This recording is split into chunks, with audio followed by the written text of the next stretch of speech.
আমি আমার বাজারে গিয়েছিলাম, আর মেয়েটা পাশের বাড়িতে খেলতে গেছিল।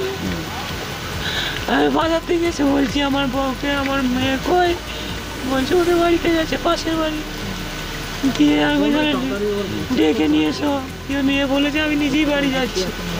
ও রাস্তার ধারে বাড়ি, আমাদের রাস্তার এইদিকে বাড়ি।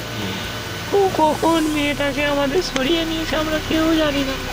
দিয়ে ওদের বাড়ি ফোন করেছি, খুঁজছি, মেয়ে কয়, ওরা বলছে চলে গেছে। তখন সব পাড়া 3-4টে পাড়ার লোক আমরা সবাই খুঁজছি। ও আমাকে বেরিয়ে বলছে তোর মেয়ে এইদিকে গেছে।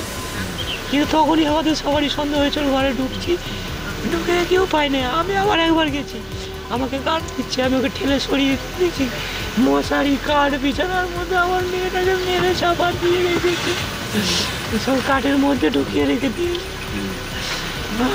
তারপর আপনি গেলেন সেখানে? হ্যাঁ, আমি সবাই গেছে, সবাই গোটা পাড়ার লোক। তারপর তারা মেয়েটাকে বার করে দিয়ে কটার সময় হয়েছে? ওইটা ওই তো 7-6টা 40 এরকম। আপনার স্ত্রী বাড়িতে ছিল না তখন? হ্যাঁ, ও রান্না করছিল, বাচ্চা খেলছিল। হ্যাঁ, মেয়ের জন্য মাংস আনতে গেছি, মেয়ে মাংস ভালো বলি। রোজ করেছে, তার শাস্তি হোক, কত শাস্তি যেন ফাঁসি হয়। লোকটা কি করে? ওই চুরি চামারি করে, ঢাক ফাঁক বাজায়, আদার্স কিছু কাজ করে। কত বছর বয়স? 45 হবে। তার 2টো বিয়ে হয়েছিল, তার বউরাও পাইলেছে, এখানেই থাকে, মাঝে মাঝে শ্বশুরবাড়ি যায়, বঞ্চিতের শ্বশুরবাড়ি।